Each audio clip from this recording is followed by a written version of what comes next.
right, can you hear me? Uh, I don't even know if it's Can you hear me? Mm-hmm. Can you Say hear something. me? Yeah, can you hear Rebecca? Yeah. So we're set. Mm-hmm. I think so. Okay. Wait, hold on. So do you want to start now, or do you want to go back to the starting soon thing? Starting soon. Starting soon. We gotta go ahead and make it official.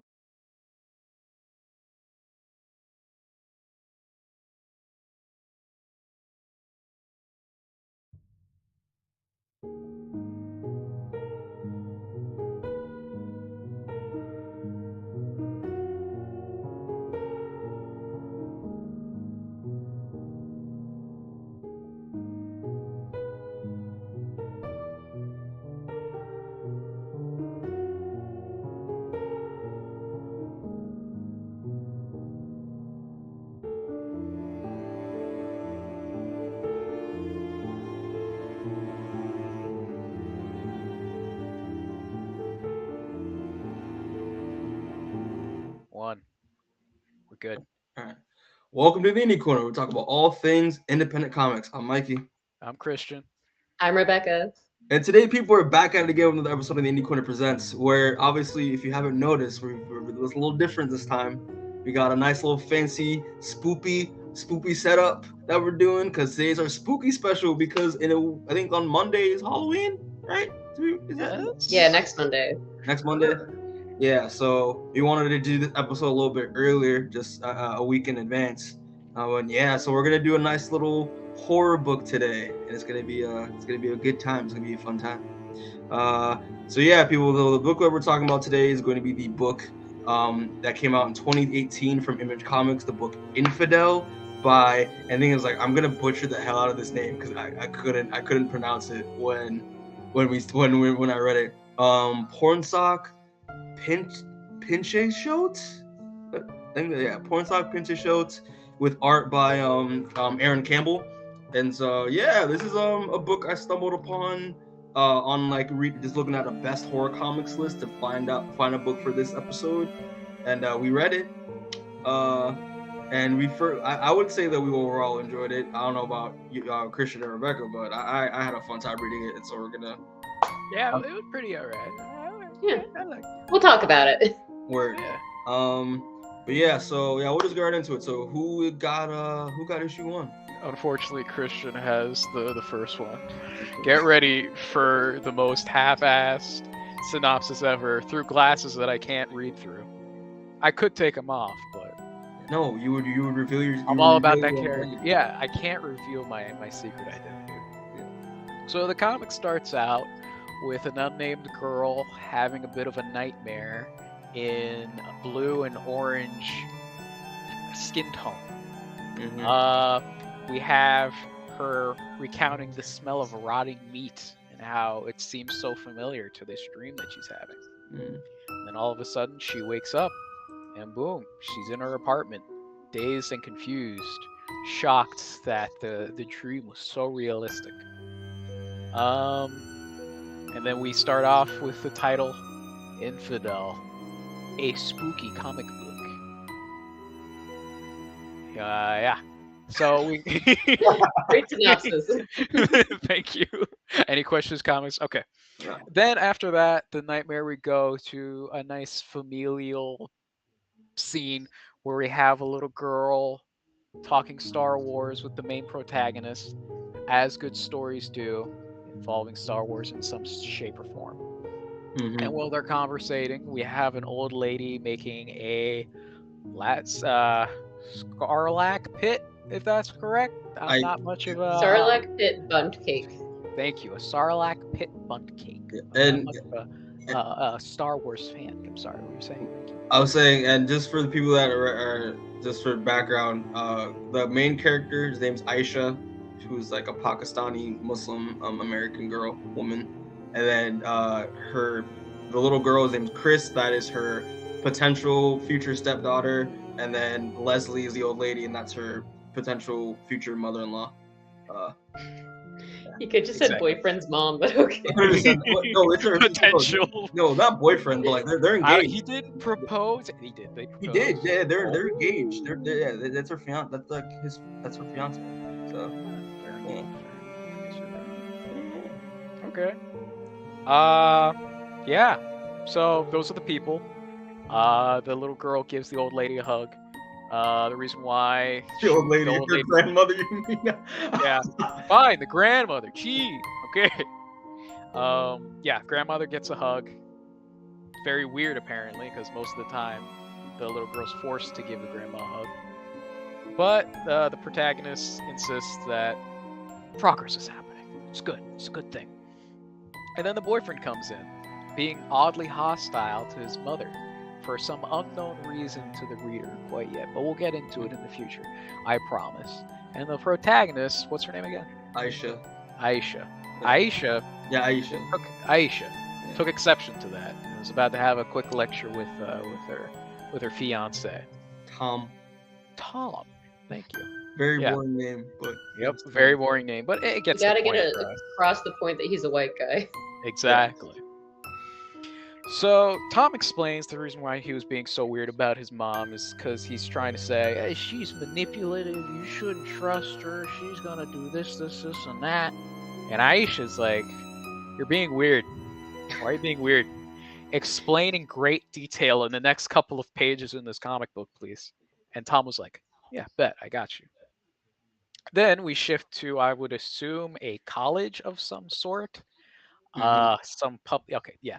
And then there is this lady who Aisha's having a conversation with, her best friend, whose name is Medina. Thank you, Yeah. Medina. And doing as what friends do, Aisha vents to her best friend, explaining all the things that are happening in her life. I don't think there's anything important in that conversation, right? I mean, it's just basically the fact that like it's just complaining about her Parental mother. trauma. Yeah, her parental trauma with her mother because her mom is, as all foreign mothers are to their daughters, very controlling, trying to force their ideals onto her, talking about like how what type of Muslim woman she's supposed to be, what type of man she's supposed to marry, all that stuff. And then also at the same time her issues with Leslie because surprise, surprise, Leslie's a little racist. Because we see in this panel at the bottom, Chris, the stepdaughter or potential stepdaughter, was wearing her hijab, and her mother yanked it off her head and was like you're not supposed to be wearing that. It's some, and just like it's just berating her because she's not. It's crazy. It's a crazy moment there. Yeah, old people and racism. Yeah, Do be like that sometimes. So after Aisha vents to her friend, in this conversation, we'll get some subtle hints that her nightmares, as mentioned earlier, are justified of the events that happen in her apartment. They don't really go into too much detail as to what's happening yet, so I won't either. And then we go back to her apartment where we run into this old man being very weird and to himself. Aisha says hello. He looks at her with his old man face, exclamation point, and then slams the door in her face and runs back into his apartment.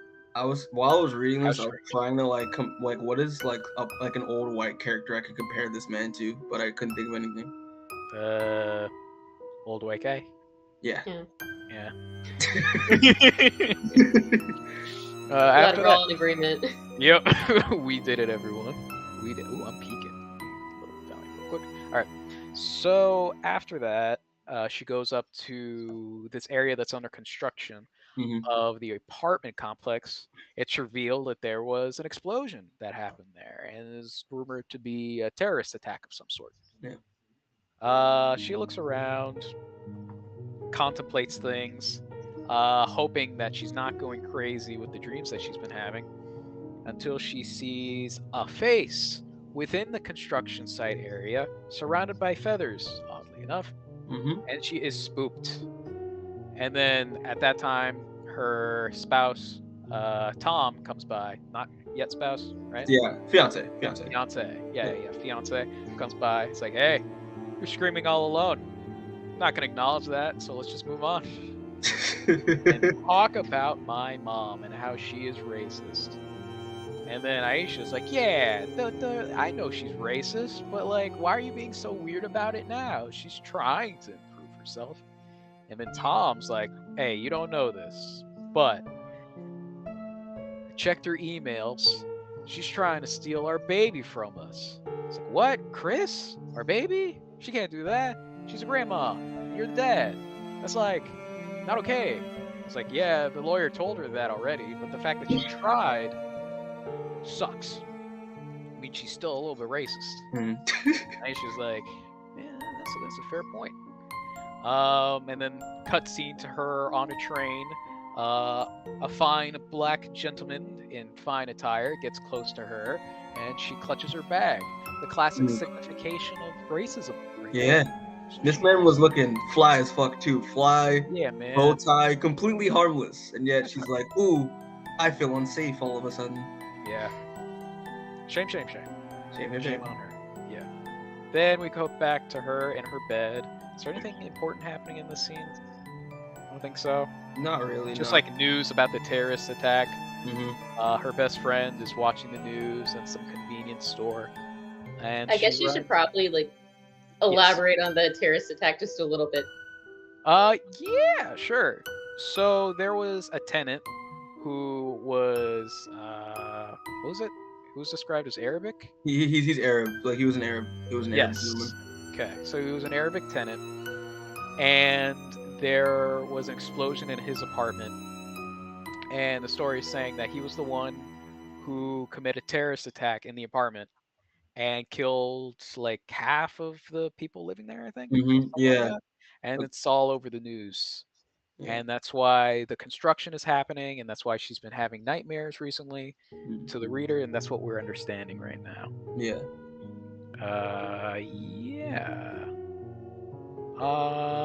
Yes, okay. So now Aisha's best friend and Tom run into each other in the supermarket, and Tom's saying, I gotta go to upstate whatever bumfuck nowhere to do an indie movie.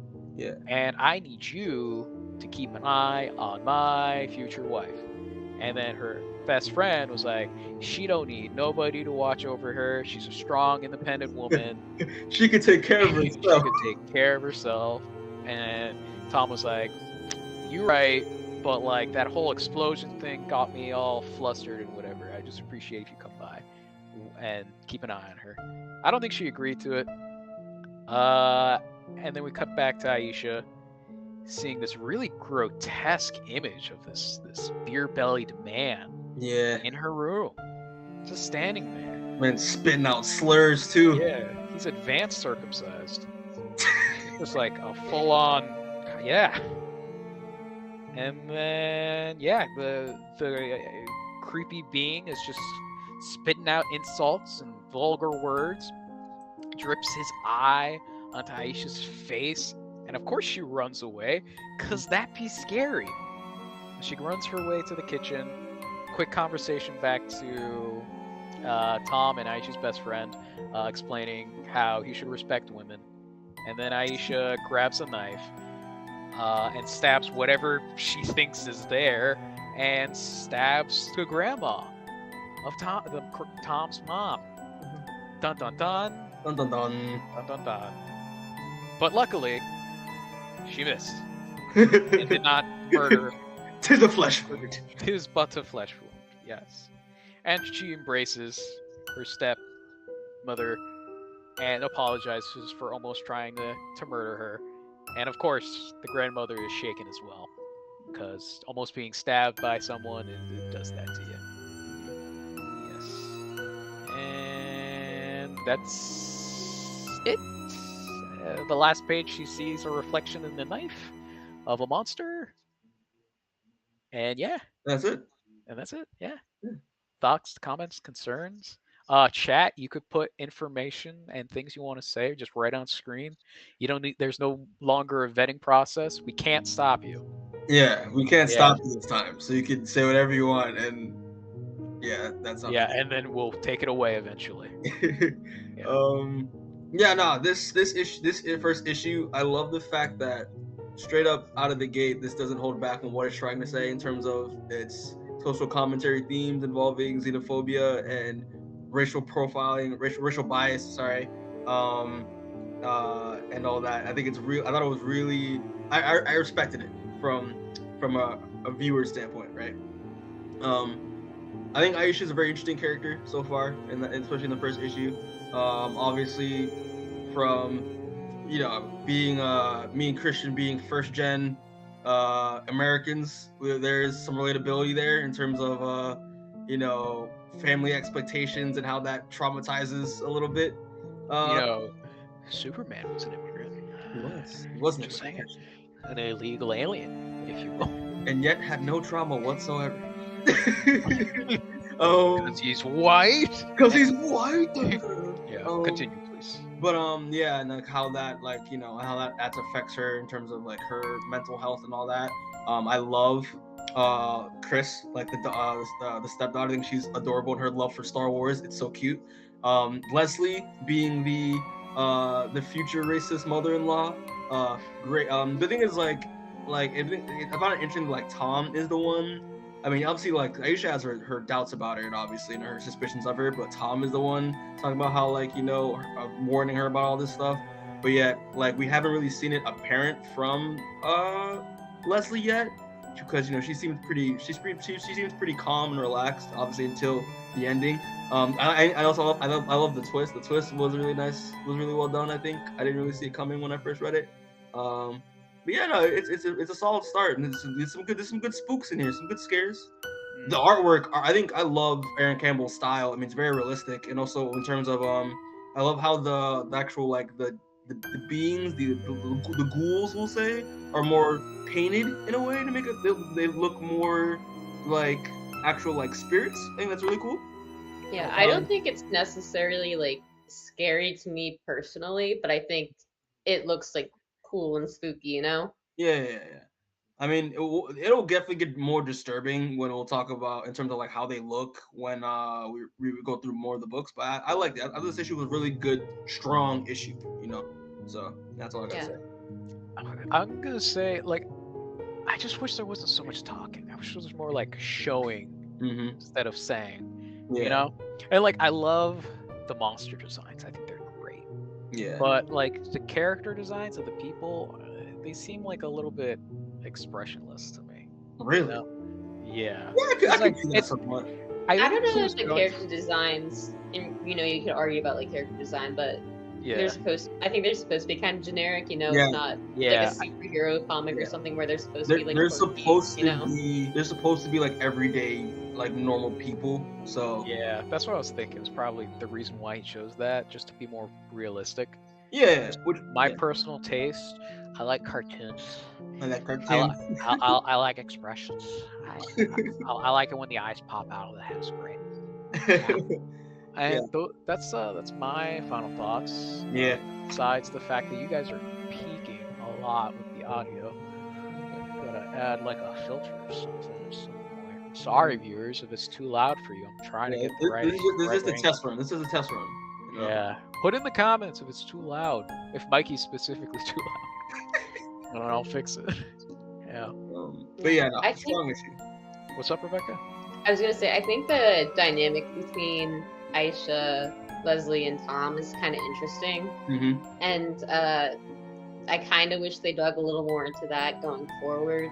But I guess we'll talk about it when we cover this next issue. Gotcha. Also, nice transition. Before we go, I like Medina. I like that character a lot. Obviously, we're gonna see more of her throughout the issues, but I love how spunky and like she's like the first gen American that doesn't give a fuck. Like she just doesn't care. Like, it's she gives me those type of vibes, and I love how how supportive of a friend she is to her so far. Yeah, we all need a friend like that. Yeah. So yeah, we want to move on to issue 2. Sure. Issue Ghost then. So I got issue 2. Great cover. I love these covers. I think these covers are really well done in terms of like the horror.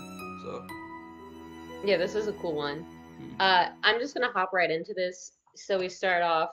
Aisha thinks she's like going crazy because she just saw a ghost. She goes and changes her medication to hopefully stop hallucinations if this was a hallucination. And she thinks back to when she tried to, well, I don't know if tried's the right word, but almost stabbed Leslie. Yeah. And Leslie's also spooked because she thought she saw something as well. Yeah. So this puts both of them on edge in the coming days. Leslie keeps kind of looking over her shoulder at Aisha.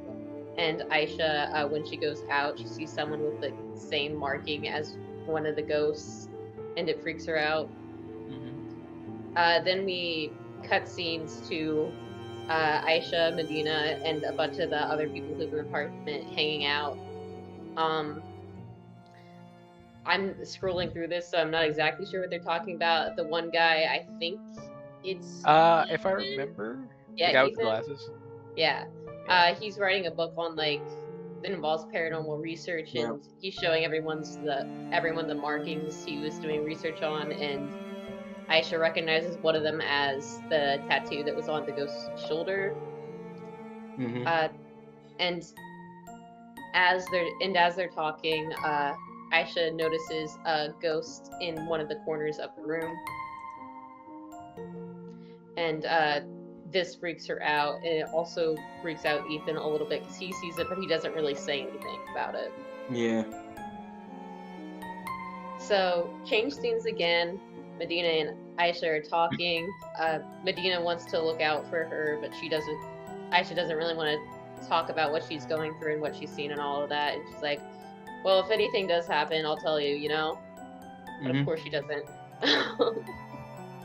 Change scenes once again. Leslie and Chris are looking through some of the boxes trying to find Leslie's Captain Phasma toy, and they find one of Aisha's hijabs.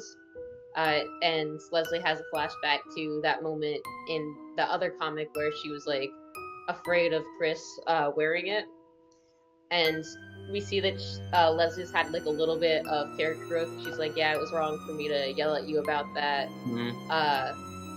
And Chris is like, "Well, how come like I can't like pray or anything like that yet? Isn't it just like a way of like giving thanks since Aisha's done so much for me?"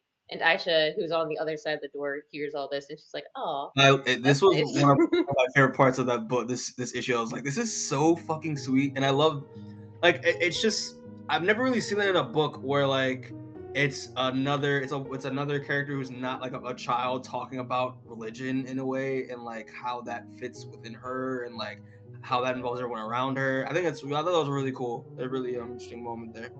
Yeah, it's a sweet moment in the comic. Mm-hmm. And then they go to have dinner, but Aisha's still seeing faces and being haunted by them. As they're doing the dishes after dinner, she notices there's a container of rotting meat sitting on the counter covered in ants, and she's like, "That's fucked up because we just bought the meat like this morning." And Leslie's like, "Oh well, mistakes happen." She's like, "No, you don't understand. Like we just bought this. There's no way it can be rotting." Paranormal things, man. That's what I'm trying Haram, to say. haram, haram. These ghosts will rot your meat. Dang it! God, not the hot links in the fridge. So then we cut to Aisha praying, and after that, she starts doing some research on some of the people who used to live in the building, including the background on the bomber. And one of the guys she finds who used to live there was Mitchell Fisher, and she can see that he has the same tattoo as one of the ghosts that she saw earlier. Then Chris comes into the room, and she hugs her and says she like heard her saying things and everything like that. And she's like, "I can't wait to what'd she say? Oh. Let's see. Because I love that you can't wait to say thanks." So she's just like very grateful that she like, you know, Ashley appreciates all that she's doing for her, even though she's not like her like real mom or anything like that, you know? So sweet. Such a cool moment. And ending that sweet moment, Aisha is then immediately attacked by a ghost. It happens. Out of nowhere. So Leslie and Chris come back in the room, and we can see that Aisha is like screaming, but they can't actually see the ghost or anything like that. Which I think is a little weird, considering earlier it was kind of implied that Leslie saw a different ghost. So I'm not sure exactly how that works in terms of who can see it and who can't. But the ghosts get closer and closer to her. They're like grabbing her, and they're like twisting, contorting her body, and make her accidentally like backhand Chris. Bro, hilarious. I'm not hilarious. I mean, it was a little funny, but I mean, it was just like, damn. Yeah, so Aisha's being attacked, and Leslie runs out with Chris, and they're running away. And while they're trying to get away on top of the stairs, Aisha's chasing after them, trying to tell them like it's all right. But she knows like something's wrong. She doesn't know if it's like medication or if they just need to leave the house or something like that. And she says she needs help. And as Leslie goes to like hug her, we see ghosts come out and they grab Aisha and push Chris and Leslie down the stairs. And Leslie starts to bleed out at the bottom of the steps. So we're left with Aisha like clawing at the floor, screaming for help, and the ghost yelling "killer" at her repeatedly, and that's how we end our issue. Hate to see it. Yeah. Yeah. And you already know she's gonna be blamed for it. Mm-hmm. All right. I'll give my thoughts. I also thought this issue was also very strong. I like how they're little planting the seeds a little bit with like the tattoo and like the whole there's like an occult thing going on, and Mitchell Fisher, who was mentioned, I thought it was really nice. Again, love the fact that right at the beginning it shows a Muslim woman taking medication, which is like and talking about her issues. I thought that was really cool. Very interesting. I think you see Leslie. I mean, obviously, like they're like obviously like after being like have an incident involving like Aisha stabbing her. Leslie, yeah, like you said, Rebecca, like there's some character development there where like she is regretting the things that she's mentioned or done in the past involving Aisha, and I like that with her character. I thought that was really nice. It was fairly brief. I love the scene with the little like neighbor, what do you call it, neighbor like the neighbor community group, just like talking about like their issues and like their lives. I thought it was like, it felt really real to me. I don't know about you guys. I thought it was really like interesting. Like, yeah, just neighbors just shooting the shit and just talking about what they're doing and all that. So that was really nice. I do love like Aaron Campbell does a good job with the art where like he is kind of like surprising us in terms of like a ghost showing up out of nowhere, like and it's like, yeah, he puts it like in the corner of the page, so it's like you can kind of miss it, like you so it kind of shows like the perspective of the person actually seeing it, like this little brief glance, and then they freak out. I think it's really cool. But yeah, man. I think it would have been kind of cool if they kind of hit more like ghosts like within the panel. Yeah, they hit. If you have anyone's have ever read Witches by Scott Snyder, which was, fun fact, that was our first spooky special we did. That was like 2 years ago. So check that out in the corner. Back on the other channel. Back on the other channel. Yeah, Scott Snyder told Jock to put witches, like little eyes, which are like significant with the witches, in like almost every page. So like they're hidden around. Like that would have been a really cool idea to like add like some ghouls hidden in the background and like see if you can spot them. Like make it even more spooky. Oh, like a little Where's Waldo kind of thing. Exactly. Yeah. But yeah, the meat, that's gross. I mean, but again, spooky stuff, it's paranormal stuff.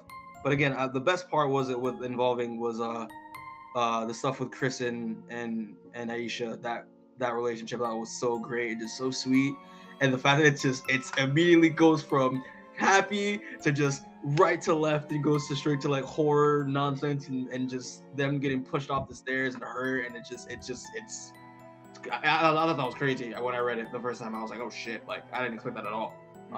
Which is again very well written in terms of, yeah, like if you think someone's going one way and it goes immediately to another way. So yeah, it's kind of interesting this that the ghosts don't quite possess you, but they can like contort your body, I guess, and use that. Yeah. Yeah, for sure. I think it's implied because they imply like further on like they don't really like possess you in a way. They kind of can manipulate you to a degree. But yeah, I think that's very interesting. And also like the the designs for him. I think the designs for him are just monstrous. I think like the way they contort around and like how deformed and misshapen they are. It really amps up in terms of like the horror aspect of this book for me. I really like it. It's very creepy. Like look at that's gross. Like it's so nasty. Yeah, I think this is Yeah. an improvement over the first issue in terms of like creature design, I guess. Yeah. Yeah. Sure.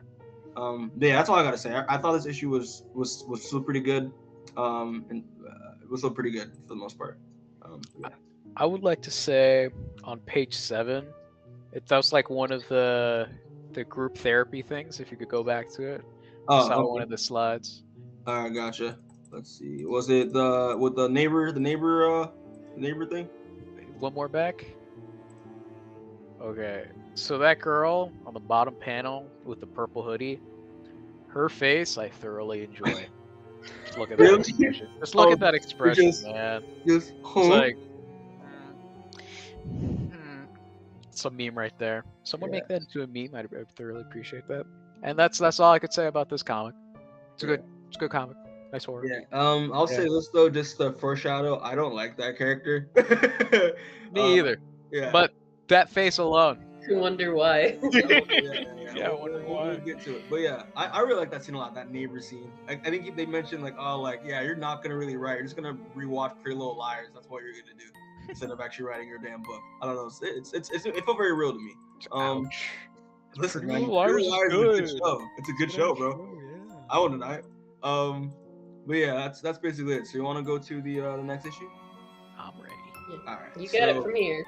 Yep. Gotcha. All right. So Yeah, that's speed. This is where Mikey goes sicko mode. sicko. Yep. Cue future Mikey. Cue this Travis Scott in the clip. Yep. But yeah, guys, we're gonna talk about issue 3 of Infidel again. Really cool cover. I didn't really know what the thing at the top of it was. I don't know what it is. I don't know if y'all knew what it was. That thing is a hospital bed. It is. Oh, okay, I can see it Yeah. now. Yeah, I couldn't see it at first, but all right, Christian, listen, this is why you're an engineer. You get it. It's the glasses. Yeah. It's the Superman glasses. Um, I it's can the- see. It's the enhanced sight. It's so much sight. But yeah, people. So we're gonna pick up at the beginning where I thought this was really interesting, like turnaround with the artwork.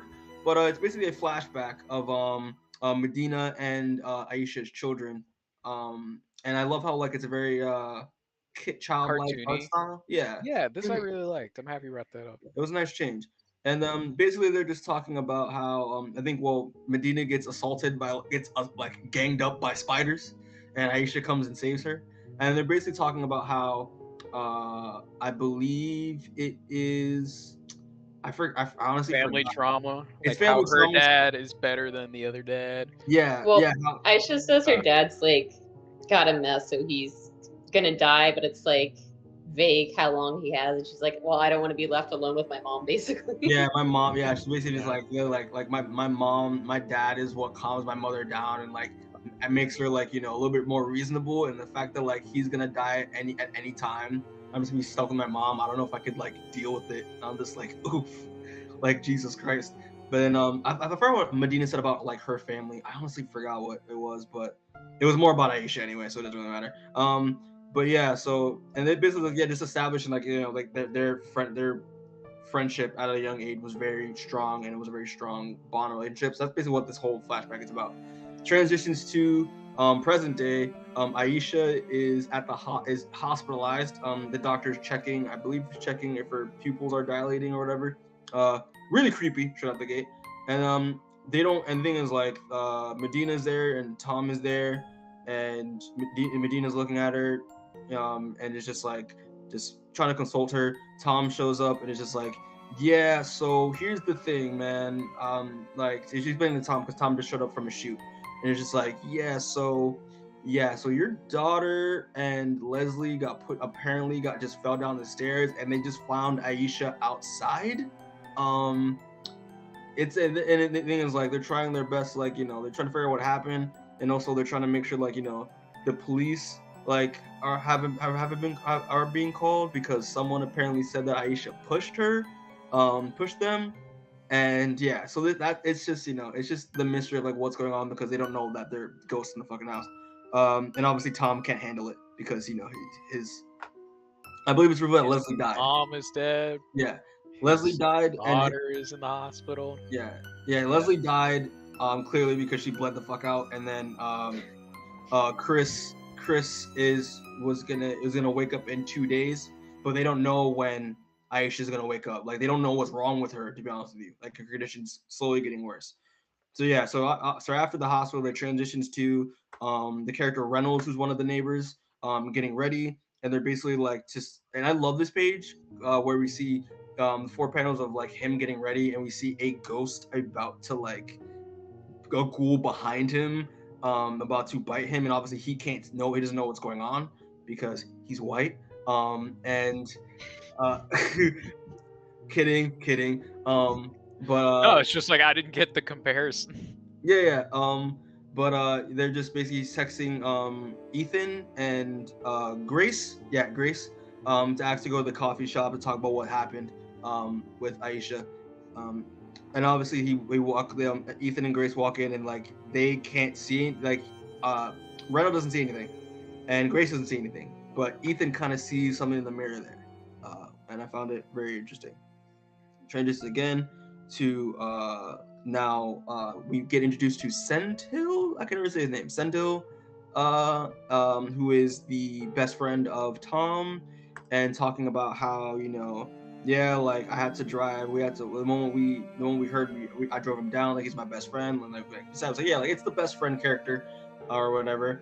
And basically, yeah, like that's when Medina finds out that yeah, like someone in the building told the cops, a witness, that Aisha pushed her, and now they're trying to figure out if they're gonna apparently press charges. Medina doesn't like that because they're gonna connect the dots. Aisha is a brown Muslim woman, apparently pushed two white people are one's dead, one's in the hospital. She was found outside, so they're just gonna connect the dots. She doesn't like that, so she's gonna decide to confront this girl to see what's going on. Then it transitions to I believe Grace, Ethan, and Reynolds at the coffee shop talking about exactly what happened. And apparently the guy they say that they call him the guy in 3D, who was this Arab guy, was basically had some boxes outside of his apartment, which apparently that's where the bomb was.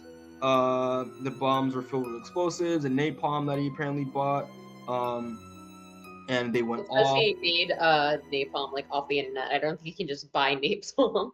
Yeah. He probably bought it off of some site, or maybe like the black market. I don't know. They don't really go into it very well, but yeah, like the bombs apparently went off while I think he wasn't in the room. I believe he was outside of it. I think he showed up. He was on a walk. He was on a walk. Yeah, he stepped out and then he showed up to find the apartment blown up, and he was the cause of it. And he was obviously taken into custody and arrested. And a lot of people died. That's what happens when things get bombed in buildings. But yeah, do that, yeah. I don't really remember like what happened, but they're basically like in these 2 pages. Which I love the way this artwork looks in terms of like them just trying to figure out like apparently like he was like on like a bunch of anarchist sites, and apparently he was like a sleeper agent. Like they're just talking about the various rumors that they found online. And here's the thing part where we're talking about how I don't like Grace. The fact that like she's trying to look at the facts. Apparently she heard that someone saw Aisha push them down the stairs, and she's like, hey, like, what if she's right? I'm not being racist or anything, because that's what all racist people say. Yeah, but like, what if she's right? And if she's right, I hope, and if it is true that Aisha pushed Chris and Leslie down the stairs, I hope she never wakes up. And you're just like, ooh, Grace, that's a bad look. That's a bad look there.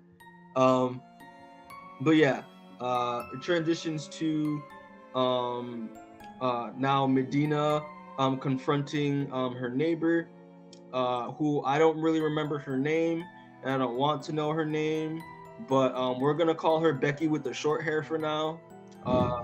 So she confronts Becky with the short hair and introduces herself and like, Oh, it's Haley. nah, it's Becky with the short hair. Cool. So yeah, so Becky Just with says the right there on the panel. listen, it's Becky with the short hair or Karen, one of the two. It doesn't matter. Take your pick. You got it. But yeah, Medina basically, I like how she just introduced herself to like nicely nonchalant, like, hey, like I'm your neighbor, nice to meet you. And she's like, yeah, like she's talking about like her, I think her boyfriend or whatever, just making small talk. And she's like, oh, like, you know, what's your name again? Oh, I'm Medina. I mean, that's a cool name. Is it Indian? Is it African? Like, sounds so exotic or whatever. It's like, oh no, it's Arabic. You know, I'm named after my friend's mother. You know, the friend that you accused of pushing down you accused of pushing two people down the stairs, and then it's just I love it. I love how she confronted it. And we see the old guy peeping out of his window, looking very concerned, and he's sweating, and you can see here he has on his desk some a gun and some bullets. Transitions back to Reynolds and Ethan. They're going downstairs to the basement to see if there are any occult symbols or anything they can find that belonged to the previous tenant that lived in the house that was I think he was a paranormal investigator or something like that, or he's into the occult. But yeah, Quinn. Yeah, his last, yeah, Arthur Quinn. His stuff, and basically they're trying to figure out like, obviously like Ethan is I don't it seems like he doesn't really he's kind of leaning in towards maybe there's something supernatural going on here, but he's not so sure. Reynolds is more of the skeptic. He's like Christian, you know, doesn't think that any of the paranormal stuff is real. Don't Well, listen. again, to Ethan saw a ghost and Yeah. Reynolds didn't. Yeah, Reynolds didn't. So yeah, it's basically hearsay at this point. And yeah, so they're basically going through some boxes, and they basically they find this this T-shirt of Quinn's T-shirt lying around, and then they go through it, and it says it found on the text that it found I live at 11153 I think Green Acre Avenue. So now they have actually a lead to go a lead here. So then I love how this is one of the things I really loved about this issue. So Ethan is talking to Reynolds about like what Grace said about, you know, the whole thing, and he mentioned there was a friend he had back in high school where that and basically talking about like how she was very adamant that she was only attracted to white men, and he felt that was pretty racist and fucked up. But at the same time, he also thought, well, like, is it though? Because people are attracted to what they're attracted to. Like, if I'm not attracted to men, am I homophobic? Like, he's basically talking about like, yeah, like people will say the name racist or homophobic around or any of those terms, but you know, the lines are kind of a little blurred there, you know, if that makes sense. Yeah. He also says, like, when you ask people, it's something like no one has like an agreement on, you know? Yeah, exactly. Yeah. So I thought that was very interesting. And while they're talking, there seems to be, you know, being watched by something, probably another ghost. And then he finds a book that's locked. They open it up to find it filled with occult symbols and shit. And then you see Reynolds in the back, like, are those pentagrams? Ethan, what's going on? I'm a little scared right now. So transitions back to Becky with Medina and Becky with the short hair, talking. And I love the fact that like she's like, Medina, that's Arabic. You're Muslim? What? But you don't look Arab or wear a hijab. How can it be? And she's like, and basically Medina's basically just like, listen, man, like, you know, like you're friends with that Arab. Is like, yeah, she's Pakistani American girl from Jersey, you mean? And then she's basically talking about like, it's like, hey, like I'm sorry about what happened. You know, what happened to your friend? It's like my aunt was also deranged. She's like, my friend's not crazy. Like she's not deranged. You know, it was an accident. And she's like, no, it wasn't. Like she was clearly deliberate. And then she's like, listen, man, fuck you. Like Aisha isn't some psycho. And she's basically just like defending her friend. She's like, you know, it's like, oh, because you're just saying all this shit because you think Muslims are dangerous. And then, you know, it's like, you calling me racist? It's like, yeah, I'm calling you racist. And but she's like, this, but he's like, listen, I'll explain what happened. So I was walking, and so we see these panels of like her walking up to her apartment, and she deliberately sees Aisha push Chris and Leslie down the stairs. And then she's telling me, I know what I freaking saw. And then now they're having this back and forth argument and talking about like, it's like, hey, like, but I was a part of this situation too with the bombs. They were practically broke above my head. It's just this crazy back and forth, tensions brewing. Medina looks like she's about to punch her in the face, and then we immediately see. I hate this page because it looks so terrifying. A ghoul shows, like, literally encompasses the entire apartment and scares the crap out of Medina. Look at that. It is so Top well drawn. quality art. Yeah. Yeah, and it's so disgusting and creepy. And then at the same time, while this spirit is crowning Medina, Aisha wakes up for a brief second, and then ends up, like the beep, like there's beeping, which Tom and Sentinel are trying to call some the doctors to see what's going on, and then Medina, the thing disappears, and then she's like, what was that thing? And then we apparently see Aisha flatline. That's how issue 3 ends. So that's on issue 3. It was a lot. So far. It was a lot. This one I like the most out of all of them. Mm-hmm. Yeah. I think this is probably one of the. I mean, this is only 5 issues. It's probably one of the stronger issues in this. Mm-hmm. I think the art is still good. I like the backstory between Aisha and Medina. Mm-hmm. I do wish, and this is also a complaint I have going forward, that Aisha was a little more involved in the book, especially this issue. Mm-hmm. Yeah, it kind of as once Aisha's in the hospital and just taken out of commission, it immediately switches to Medina as the main character throughout the rest of the story, and I wish there was a cleaner transition to that because it kind of comes out of nowhere. But yeah, no, I get what you mean. I do also think it's kind of interesting how, like, this final scene we were talking about with Medina and the White Lady, that they're both kind of right. Like, Yeah. Aisha didn't purposefully, like, push anyone or anything, but we can see in the thing that she did, from without the view of the ghost, she did technically push them, Yeah. Like, they're both, even though they're both in disagreement, they're both right in a way. They're both right. Like, they are both right. It's just a matter of perspective of how they interpret what was going on, which I think was very well written and well done in this issue, for sure.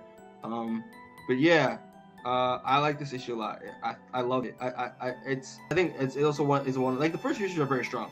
I love this whole mystery with the occult stuff with Ethan. I think I like Ethan as a character.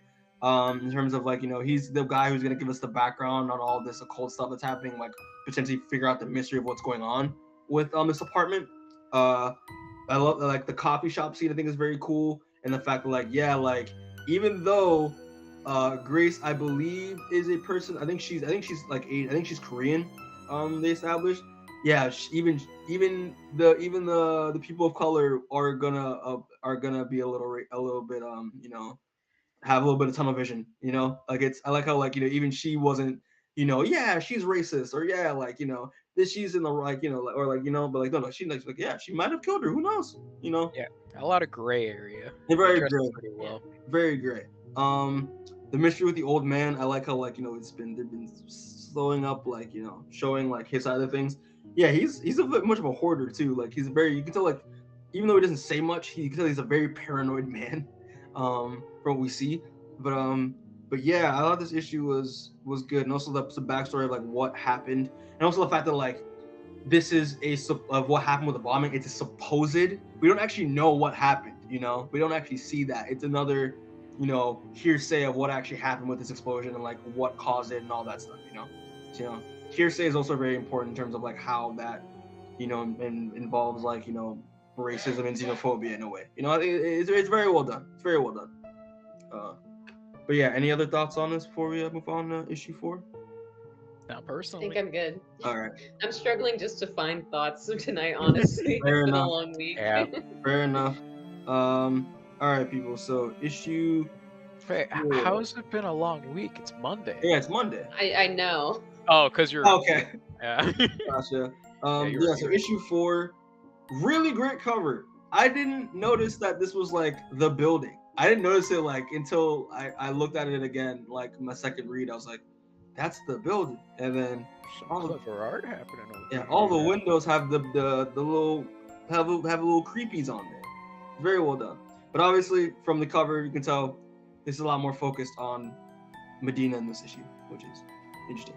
But yeah, so this issue starts off with Sendil and Medina looking over Aisha's bed, and as you can see, are these like heating blankets? I think I don't know what these are. Yeah, they're like Temperature control blankets. yeah, because ever since I think once Medina encountered that ghoul in the last issue, Aisha's condition has essentially gotten worse and is faltering. Like they don't know, they essentially the doctors told them that yeah, like she's probably not going to make it, like and we don't know what's going on with her. And at the same time, you see Tom basically just like he's a wreck. He's not sleeping very well. He's really getting any sleep. He probably looks like a zombie. He's wrapped around with guilt because he thinks that the fact that he doesn't like the fact that he had to leave for work and leaving Leslie and Leslie Aisha with Leslie he wish he should have been there. If he was there, he probably thought none of this would ever happen. And it's bad. It's a very bad situation for him. And then obviously I think they mentioned that that I think like Aisha had an out of state operation or something, and that they need the paperwork. They don't have Aisha's medical records to move forward to basically help them with this diagnosis or whatever. So basically Medina needs to go back to the apartment and at some point they need to find these medical records. Apparently Aisha has them at her apartment. Transitions to Reynolds and Ethan, and they're trying to find Arthur Quinn, with this new lead with the T-shirt and the address on the tag, and they basically encounter this house, this kind of like Ethan describes it as a haunted mansion in a way, and I love the way it's drawn. It's very spooky and very creepy. And then while they're arguing about like even if they should turn around, they should go inside. We see a hand grab Ethan's wrist, being like, "Hey," and then we see this beefy bald man being like, "Where the hell did you get this shirt?" And we're gonna figure out what this character is in a little bit. Transitions again to Medina talking to Aisha at her bedside, thinking inner thoughts. Basically thinking about what she thought. Basically talking about like, hey, he's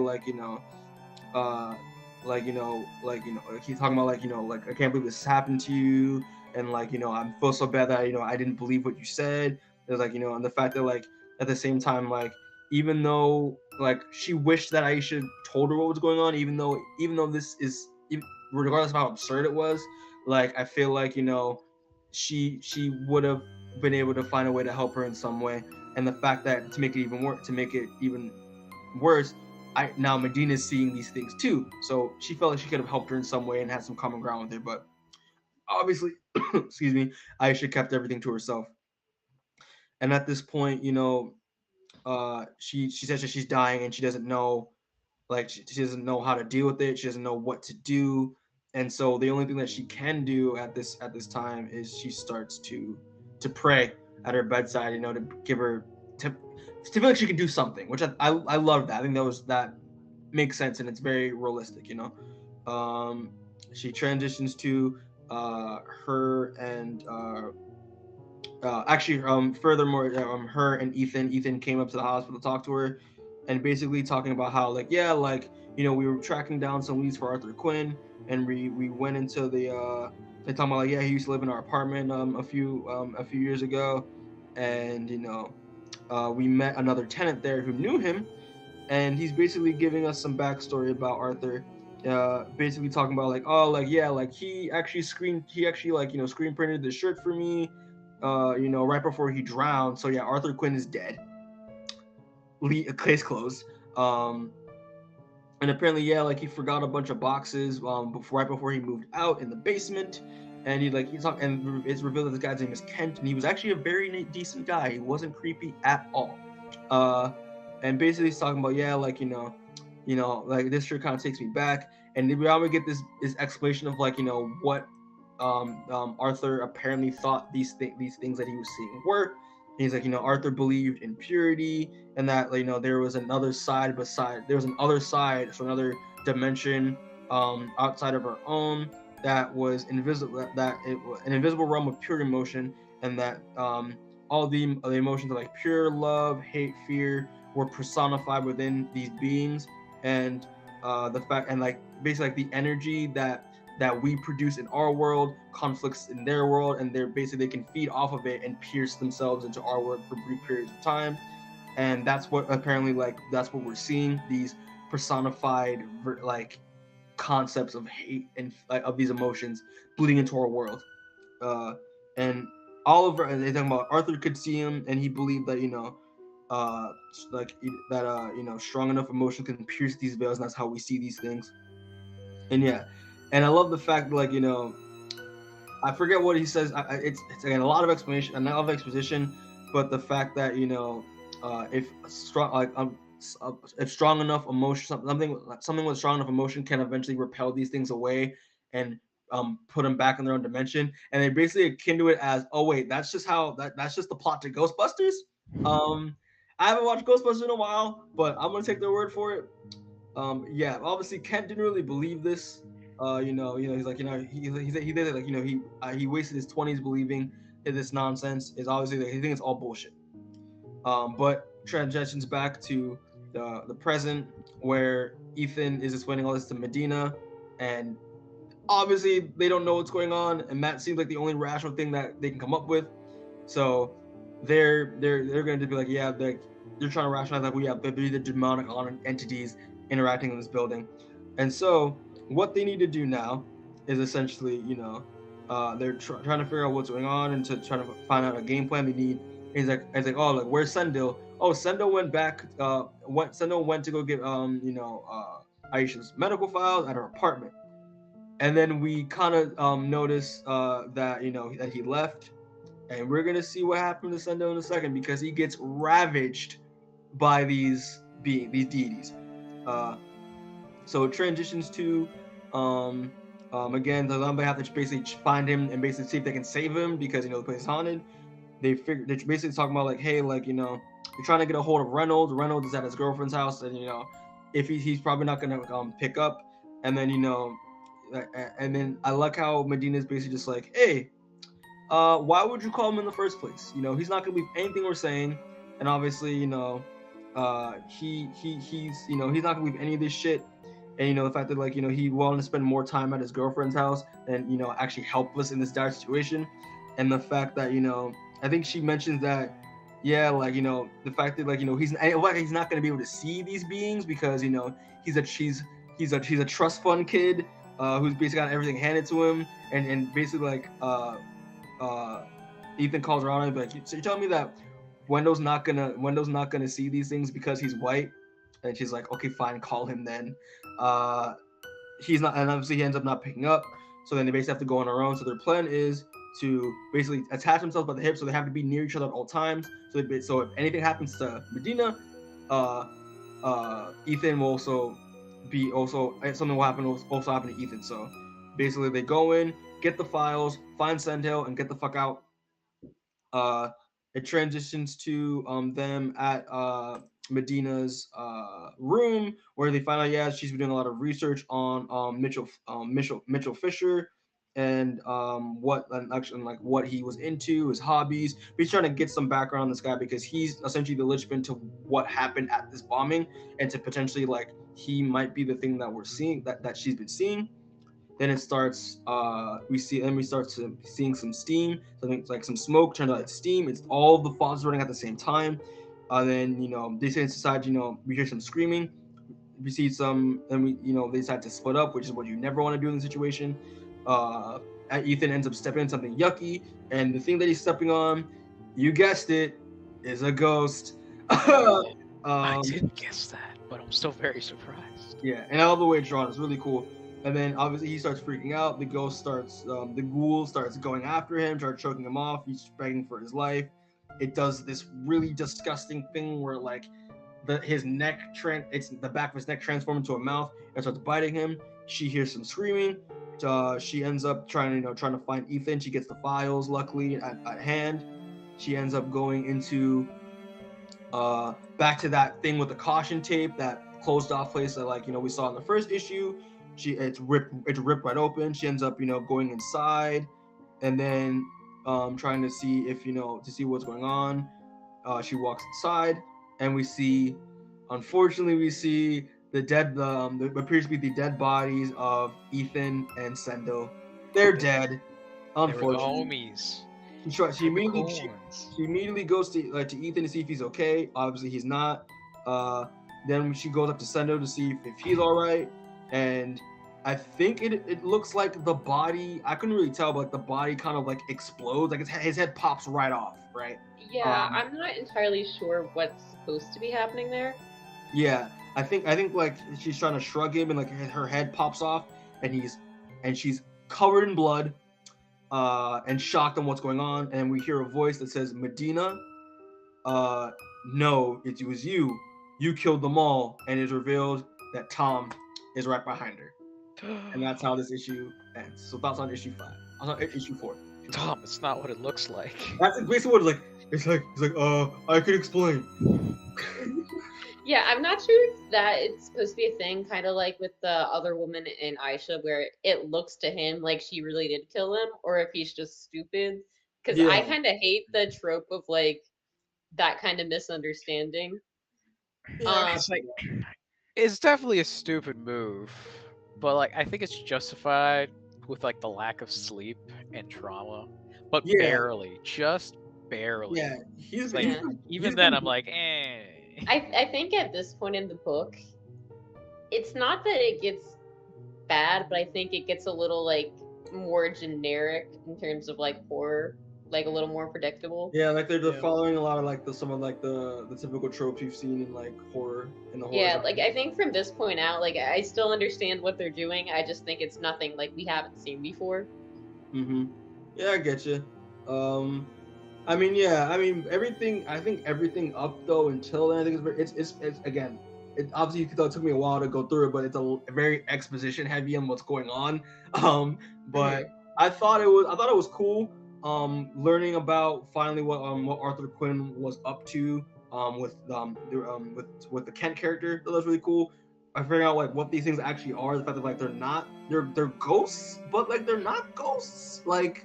I think it's interesting the like concept of like if you have enough like of any sort of emotion that can like manifest as something. Yeah. Yeah. I thought that was really interesting. Yeah. I'm gonna be honest. This section completely lost me. I had no idea the whole emotion strength thing happened. I kind of just was okay with the fact that ghosts are here. It's like okay, cool, whatever. Let's see where this goes. Okay. So fair. Why is this happening? I'm so confused. It's basically just because from what I got with it. So because of the very like toxic, racist, xenophobic, and energy from the tenants. Okay, so the ghosts are made by racism and hate. Yeah. Okay, and hate. Yeah, but gotcha. Yeah. Okay, gotcha. They basically meant they're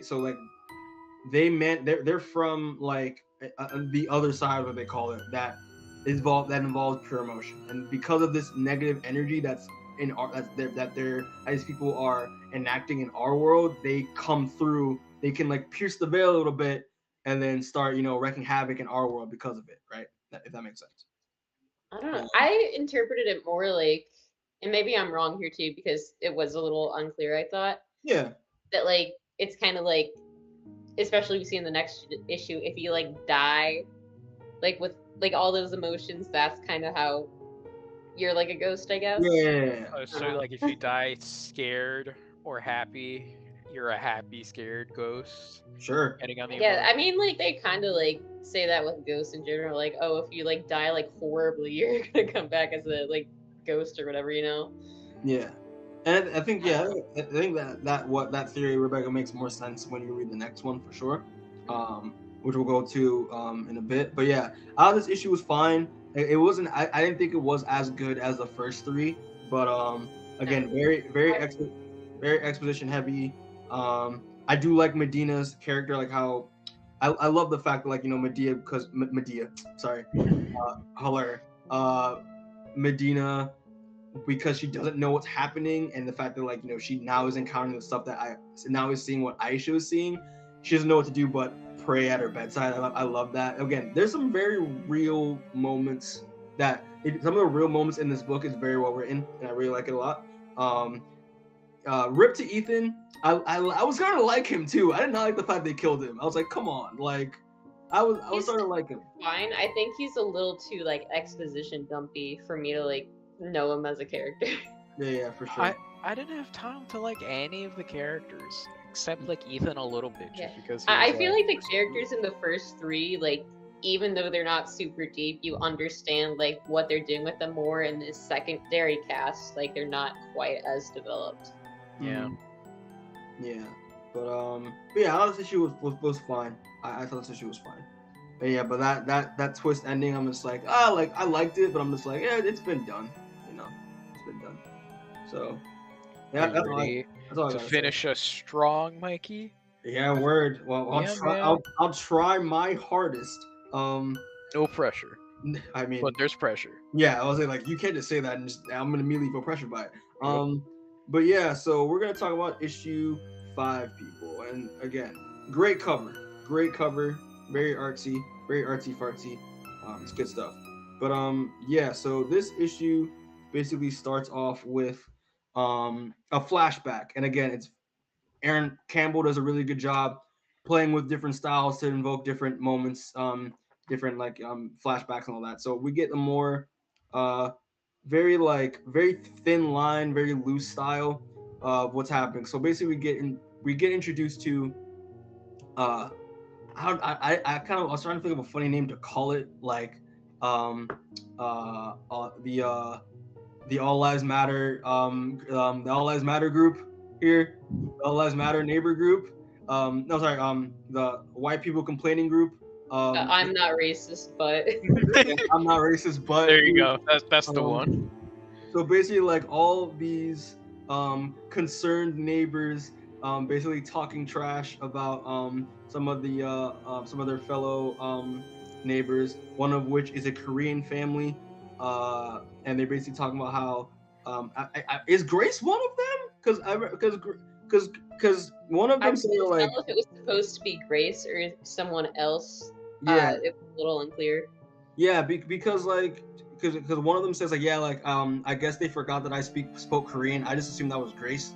Yeah, just talking about how, like, oh, like, yeah, like they seem like horrible people and all that, and how, you know, they seem to argue a bunch, and, like, you know, they talking about how, like, you know, there's some complaining about work, and they called someone like a black thug in Korean. It's like, oh, like he called him a thug. Like, how dare they? Like, they're basically like, their perspective of what's going on is very, you know, very one-sided in a way.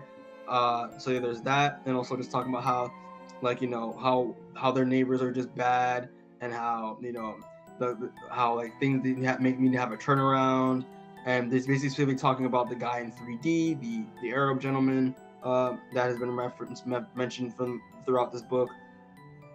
And I like the fact that this old guy, let's call him Bob, is basically just talking about, like, yeah, like I said, like, you're like, maybe she should actually, like, come talk to the guy before saying you're racist. Your generation in a nutshell. Your generation in a nutshell. Appearances over truth, fucking useless. And I was like, ooh, Gramps. Yeah. Like, come on now. And then we actually get one of the people that they're talking to is actually Mitchell. I forget his last name now. Fucking hell. Mitchell. I think it's Fisher. Mitchell Fisher, yeah, and he's like, yeah, tell me about it. He's like, Ashley here just lost a job because she was white, and she said, yeah, like she got into a theater company, she auditioned for it, worked her ass off to audition for it, but they said they casted too many white people, and because of that, like they kicked her off. They said that she couldn't get the part, and she's like, yeah, God forbid, it's about actually being qualified as opposed to just being a person of color. And I was like, again, oof. But but yeah, basically just like they just basically like yeah, like we're having all these problems with our neighbors and it's like how the world is right now, and from their perspective, it's like they basically want to do something about it, uh, and essentially they want to basically investigate uh, the gentleman in 3D because when Mitchell ran up to him one time, he was very frustrated and was yelling because he was a professor at some point, but then he got fired due to a topic he was introducing into class about if slavery would work, if slavery was, I think it was like, if slavery still existed in the United States, like would America still like function the same? I think it was something with like slavery in the Southern economy or something like Yeah, that. yeah. So yeah, something along that. And now, so like, yeah, he seemed very frustrated and is very grumpy and just upset all the time. That from his perspective, and so yeah, so Mitchell basically does a bunch of research about him. Again, talking about like what I said before, um, and about like what happened with this guy. Oh yeah, he said like yeah, he lost his job because of a lecture about whether America needed slavery to become a great nation. Which again, interesting concept. I don't think you need to be kicked off for that. I don't know about y'all, but like I don't think that was necessary for him to be fired over. I guess it depends how you frame it, and like I guess if you think about like real life, how you say it also matters a lot too. Yeah, for sure. But yeah, you can tell like yeah, he's probably bitter all the time because he misses teaching. Like you can tell it on his face. So they basically like yeah, he basically like he talks about like how like he's I'm wondering why he has these freaking boxes outside of his apartment. So basically him and Ashley go upstairs to find out what's in these boxes. He takes a knife, opens up one of them, and he's like and the fact that like this Mitchell is so paranoid that he's actually checked out this man's schedule so he knows when he's not in the apartment complex. Again, a lot. It's too much. But yeah, he basically like he opens one of the box. He opens one of them.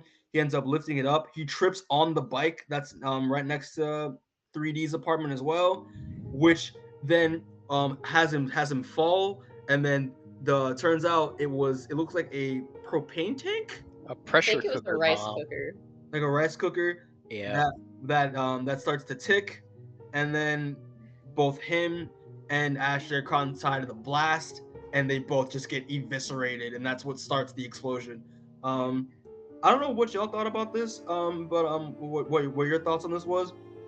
When I read it, I thought it was just like it obviously like what happened was a complete accident. It wasn't a bomb, or I didn't think it was a bomb at first. I thought it was just like like a propane tank or something that just fell on the fucking ground, just exploded by accident, and that's I what was perceived it as a also bomb. confused about that. Because at first I thought they were gonna do a thing where it's like, well, the like, terrorist, whether he was or wasn't, like, it wasn't what it seemed like someone else had like set something up or something like that. And I feel like this panel it still isn't very clear, which might be the point. Yeah. I don't know. Supposed to be like ambiguous and like what happened. Like I think the thing that you have to take from it is that he didn't mean to blow up the apartment. Yeah. But he was assisting in blowing something up. Yeah. Just not the apartment. Yeah. That's what I got. I think that kind of makes more sense. I would maybe connect it to maybe he's trying to like do something to the school that fired him. Maybe, I don't know. But yeah, I would have preferred it if like again to go along with the whole hearsay theme that was going on throughout this book. That like what actually happened, what that was the claimed terrorist bombing was legitimate accident by the guy who was trying to by the Kevin that was trying to investigate and take this Arab terrorist down. Like that would have been a better route to take. But yeah, but I think Rebecca put it best. It's ambiguous. It's very ambiguous. It's supposed to be that way. Yeah, the whole comic is ambiguous. Gotcha. All right. I just wanted to just this was a thought I wanted to add. So it transitions to what happened last issue. Tom now seeing Medina covered in blood and over the bodies of Sentil, his best friend, and Ethan. Basically now again connecting the dots, and it's just like, yeah, so you're covered in blood, there are two bodies here, so you're the one who pushed uh um Leslie and Chris down the stairs, and you killed my mom, you put my daughter in the hospital, and you pinned Aisha for it, right?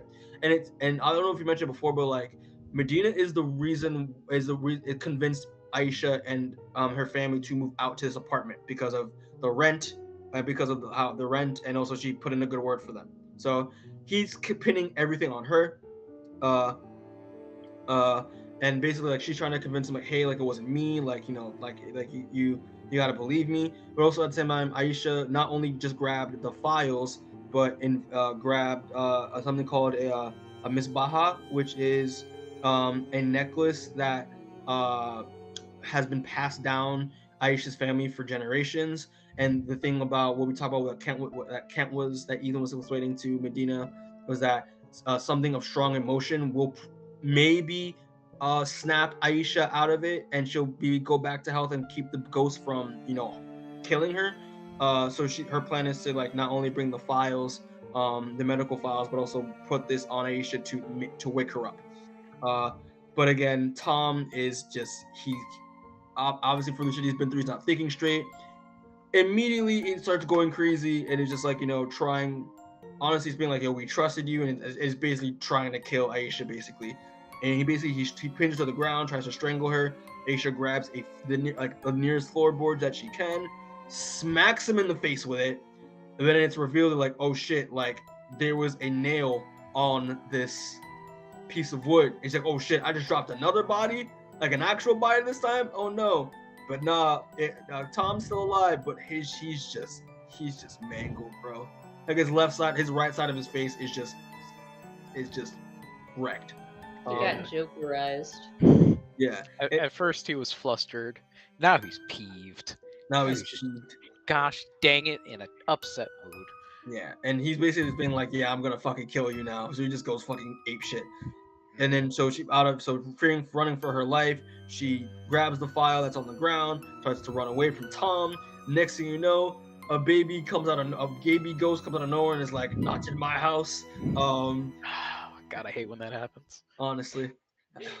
And then it causes Aisha to basically go over like the scaffolding of the stairs and fall right down it, and it's just like, and all the papers and the files go everywhere. She tries to get her bearings, looks up, and we see another ghost confront her, and again, disgusting looking. Campbell, you did a great job with this. The body horror, it's really good and gross. Then obviously, we heard another neighbor be like, "What the fuck?" It's it's actually, I think it is Grace's boyfriend or roommate. I don't know. They don't really say much, but he can see what's going on. He sees the ghoul that's attacking Medina. Grace doesn't see it, and then he ends up like smacking it with a broomstick. Obviously, doesn't go up because this ghost basically pushes him into towards Grace. And I love how Grace immediately was just like, "Oh my God, Miguel, what did Medina do to you?" When he clearly got freaking force pushed. So again, don't like Grace. She fucking sucks. Then we see the old man, the parallel man, outside checking out what's going on. He slams the door. Medina ends up going downstairs. She ends up opening the door, and then we see again the door is all morphed up and gross. Great job with the art. It's disgusting. She backs away for a second. She drops the misbaha on the ground, and then the door ghost ends up stepping on it, and it burns and ends up destroying the bracelet. So it's essentially useless. So she can't use to wake her up. Best thing she can do now is just try to run for safety. So she ends up running downstairs towards the basement. and because she realized that there's an alley outside in the back door of the basement, so she can use that to get away to go to the hospital. It flashbacks to Medina and Aisha at college, and basically talking about how I kind of glossed over it when I read it, but essentially, like, I think it's the Misbaha that she's looking at, and I think it's a copy of the Quran, I think, and just basically just talking about how, like, the fact that, like, like, she seems like she has a hard time trusting people, and the fact that, like, she thought her boyfriend was cheating on her, whose name is I was about to say Tyrone, it's Lamar, another black name, and she basically, like, she went into his phone and thought he was cheating on her, but in reality that wasn't the case. And she's basically talking about, like, why is she having a hard time trusting people. And Aisha's basically just like, no, it's not like, not like you can't trust people, it's the fact that, like, you're just looking out for yourself. Did anyone actually read this? I skipped over it because I was just like, Skipped it too, buddy. I did, and then when I was looking over this, I skimmed it. Basically, like, the thing with Medina is she doesn't, like, she's an ex-believer, I guess. She doesn't, like, pray. She doesn't really, like, believe in anything. Mm-hmm. But, she believes in her friend, so make of that what you will. Yeah. She believes in the power of friendship. Nice. Yeah. I feel like, I guess that's important for her backstory. Yeah, but I mean, like, I wish that would have been earlier. Yeah, it's true. Just to hear about that. I mean, because I'm reading here, it says, like, I feel like, sorry to interrupt real quick, but I feel like if they were gonna have Medina be the main character, she should have been the main character from the beginning, just so we, like, get a better feel for her and, like, what her deal is. Oh yeah, that's a fair point. Yeah. Yeah, because I'm reading here, it says, like, because she thinks she's a sucker for punishment, and Aisha comforts her, like, nah, it's because part of your brain still connects it to love. That's why she still has the Quran and why she still somewhat follows Islam to a degree. And I thought that was a very interesting thing to bring up, but I was really lost when I read it. So that hit home a little bit. Really, yeah, it does hit home a little bit, I think. But yeah, so it transitions again to Medina. She's staring right at the door, and she's trying to, and they're using it as a way out, but the Misbaha is destroyed, so she can't use it to wake Aisha up. So she's thinking, okay, what's the next best thing I can do? Oh yeah, let me get some turpentine, and I conveniently have a lighter here. Let's get some turpentine, pour it all over the basement, and burn it to the goddamn ground as a trap for these ghosts or these ghouls or whatever the hell they're called. So if I burn them, maybe, if I cause an explosion and I kill them all inside, it maybe might wake her up. Who knows? So she starts to, take a hammer, bash some of the gas pipes, putting gas everywhere, pouring the turpentine, and then we see, and while she's doing it, we see a figure over her, and it's Tom, and she's basically, like, Tom hit her in the back of the head with the same board that she used to hit him with, and she's like, wait, don't. She's begging him to stop, and we get this awesome page of the ghoul, like, kind of attached to Tom in a way, and it's very compass and shadow, and it looks really cool. It's this one right here. I don't know what your thoughts on this, but I love this. I was like, this is good shit. Yeah, it's cool. It also kind of reminds me of the Wendigos in Until Dawn a little bit. Yeah, it does. Do you think that, like, the ghouls are intentionally making these tenants more racist? That's exactly what it is, because they need to feed off of this hateful energy, so they can create it. Yep, yeah. I'm just slow. Got it. Yeah, no, putting out a racist vibe there. Yeah. But yeah, she's basically trying to be like, yo, Tom, listen to me. Like, I didn't do anything. Like, I would never hurt her. It's not what it looks like. He's not having it, obviously, because he's lost his mind. And we literally see, like, while he's doing it, like, oh, like, he's being like, oh, you killed Chris. Like, you hurt Chris and Aisha and Sendil and all that stuff. And we literally see, to add to what Chris said, like, that this ghoul is literally causing him to go crazy and make him more hateful, so he could feed off of him. Like, you even see it, like, bite his ear a little bit. It's disgusting. And she's begging, like, Tom, please, like, stop. Like, she's begging for her life. And next, we see 3 gunshots in Tom's back. And then it's revealed that, yeah, the old paranoid guy wasn't racist. He actually saved her life there a little bit. He shot him in the back and was like, listen, like, are you okay? Like, I told him to stop. Like, I thought he was hurting you. And he's like, yeah, like, he's like, I just meant to. He starts coughing. And then obviously, like, he drops the gun a little bit because, he's inhaling gas. Like, it's kind of poisoning a little bit. And she's like, yeah, like, listen, get the hell out of here. Like, just get up, go upstairs, like, get out. It's like, make sure that no one comes down here. He leaves. And then we see more of these creepy ass ghosts and ghouls about to going after Medina.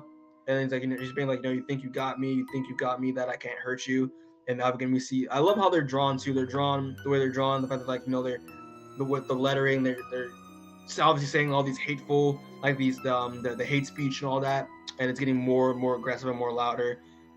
She gets while they surround her, and she tries to click the lighter and it's not working.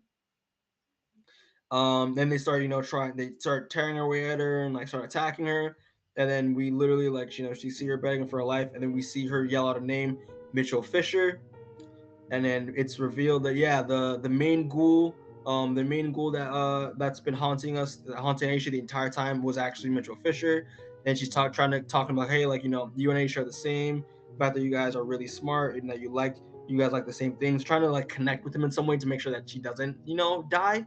um and and then while she's trying to appease him, he's not going at it. He stops for a second and then goes back to being the hateful ghoul that he is. And then she gets a gun, like the gun from earlier that the paranoid man shoots her. She shot Tom with, again, Chekhov's gun. So if you saw a gun, it's gonna be used. So the last resort is, while they're all about to surround her and kill her, she ends up taking a gun. She shoots it. And I love this page where while she shoots the gun, we see Aisha's eyes open in the background, and I think it's really interesting take on the storytelling there. So basically transitions to what looks like a computer. We see a news report on DNN, which isn't related to CNN, obviously. So basically, is what's going on is a news report of talking about actually no, it's Aisha talking about like what she found, and the fact that talking about the stuff with Arthur Quinn, and the stuff and all the crazy paranormal stuff that's going on in the apartment. And yeah, I didn't really read it. I skipped over it. But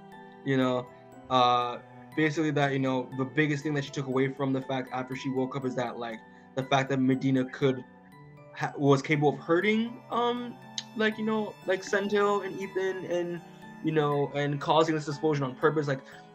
Medina is basically being painted as another terrorist, in this situation, as the guy in 3D was, and it's not right. And obviously, it's revealed that Aisha's awake, and she's looking at the picture, the drawing, the childhood drawing of Aisha and Medina that she has framed.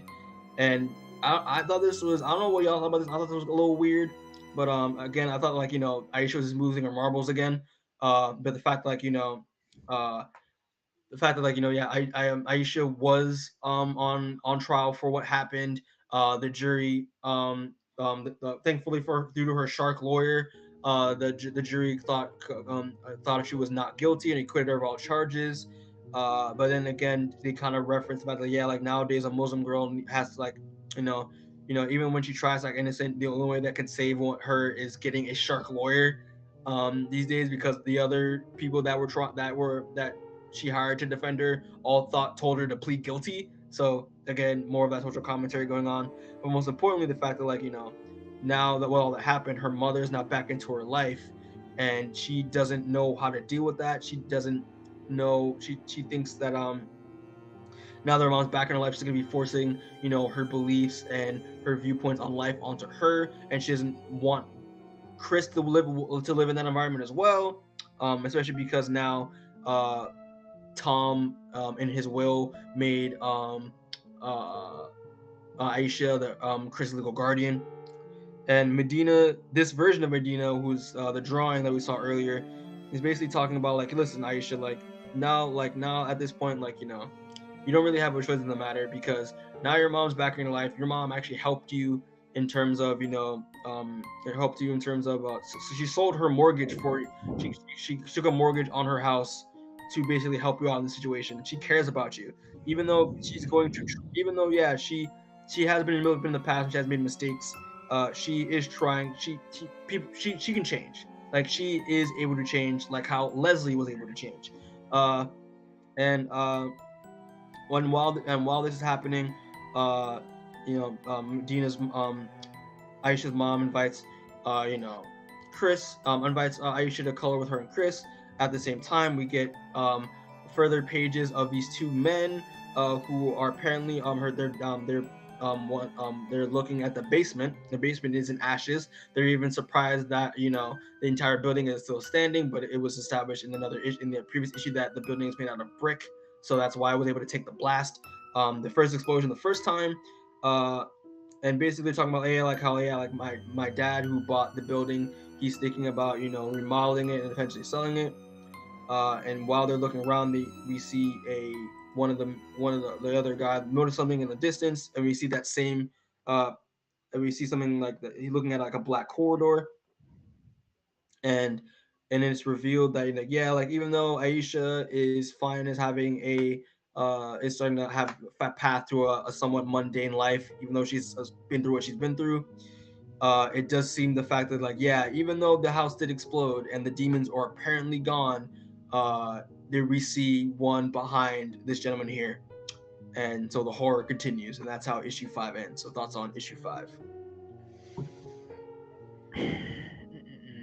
Any thoughts that I could come up with that I haven't said already? Not really. Mm-hmm. It's like okay, it's an okay ending. Yeah. I kind of feel the same way. Like there's good stuff here. I like the whole trope of like, I don't believe in God, but I believe in you kind of stuff. Yeah. I do like power of friendship. I'll admit it. Yes. It's just like it started strong, but like I was expecting more at the end. Gotcha. Yeah. Yeah, I was the same here. I felt the same way. Sorry about to cut you off, but yeah, like this issue in terms of like as an ending, I thought it was all right. I mean, I thought Medina's sacrifice, like I felt like they kind of planted the seeds for Medina's sacrifice, especially in the last 2 issues, especially with those flashbacks of their relationship. I feel like she didn't really need to die though. I mean, I get what they're going for again with the whole. If you're looking on the outside, you don't know like the story or like the truth. Yeah, you don't know any. You don't like people can talk like claim to derogatize someone, but they don't know someone's story or what actually happened in a situation. So yeah, But like I said before, I just feel like as a whole, it feels a little generic for an ending, and I think other things have done it better, I guess. Yeah, I agree with that. I thought this ending was a bit weak. And again, it's very predictable because Aisha wakes up and she ends up slowly moving, having the glimpse of a normal life again, and obviously the real reveal is the ghosts are still there, and the fact that even though Mitchell Fisher, but we're not gonna know because if this is Mitchell Fisher still or not, but or even if it's I also kind of implied maybe this might be like Medina. I don't know. It's. I don't think it's that. I think it kind of I think in the first or second issue, Medina said something like you can't kill racism or whatever. You just have to kind of deal with it. So I think it's just kind of one of those things the ghost can't fully go away or whatever. Mm-hmm. Yeah. I feel like. Sorry to cut you off. I feel like I need a smarter person to explain the stuff I'm missing. Especially this last issue with the cartoon version of Medina. I feel like there's something there that I'm not getting. Mm-hmm. Maybe. Yeah. Trauma. The blanket term trauma. Yeah, somewhere in there. But yeah. I agree with Rebecca. I feel like I just didn't put enough brain power to make it justice, to give this comic book justice. I don't know what this ending means specifically. I I don't thought know it what was genre like means it's either. yeah, sorry. I No, thought no. it was going one way with the first three issues because it feels like it's setting up for a different story, Mhm. and then it switches, and I think that kind of is throwing me off too. Like when I was reading the first couple issues, we talked about this movie recently. It's kind of giving me like a lot of vibes of His House, which is a horror Yeah. movie on Netflix. It's Which pretty again, good if you haven't seen it. yeah, it's great. It's one of my favorite horror movies. I love that film. And so I thought it was going a little more with that, where it's the more like personal, like ghost story, haunting, whatever you want to call it. Yeah. But Okay. it did do that. So Yeah. But yeah, I mean, I thought this issue was I thought it was all right. I can kind of see what they were trying to say in terms of like Medina's arc and all that and the stuff with like perspective and like the hearsay situation in terms of xenophobia and racism. I thought I got it, but like I feel like I needed a little bit more, like if that makes sense. it's not fully satisfying for a reader. Yeah. But again, maybe we gotta get Pornsak and Aaron Campbell on so they could explain it to us because I feel like they were trying to say something with this ending, but like I couldn't, I didn't get it. Maybe I have to reread it to find out. But yeah. Does anyone else have anything else to say before we give final thoughts? Nah, I'm good. All right, fair enough. I'm gonna stop sharing for a brief second. I do want to say this though, just before we get into like the whole final thoughts thing. Were y'all aware? And Christian, I'm gonna screen share again if that's possible. Sure, go for it. Um, You're still screen sharing. I am sorry, my fault. Okay, you just stopped. Yeah. So add it. Yeah. Were you guys aware that in 2018 when this book was released, they announced that it's getting a film? I did not know saw about that that. when I was wikiing this. Yeah. Yeah. Oh, shit. Yeah. So this came out with the Hollywood Reporter and in May 2018. That yeah, like after only two issues. So when the first issue came out, it was revealed that yeah, they were Pornsak and Aaron Campbell were slated to have this movie made into a film already. It's already a picture deal with TriStar to have this book into live action. Now, has there been any update on that since then, or just that the rights were bought for a movie? I've from the most recent thing I saw was that I think like during the end of 2018 that there was a director. They chose a director for it. I'm trying to look it up right now just to see. That doesn't inspire a ton of confidence if it's been 4 years Yeah. and we haven't. But granted, obviously, like maybe it's still in production. I'm not sure, but yeah, December 25th, December 5th, 2018. Film adaptation securities director. I'm trying to look up what this guy is, but his name is his name is Abu Assad, and he's known for the movie called The Mountain Between Us with I know that movie with Idris Elba and Kate Winslet. I didn't watch it, but I heard about it. But yeah, so it got directed by the end of 2018, and I guess there's nothing new since then. So yeah. Possibly in production hell. We don't know.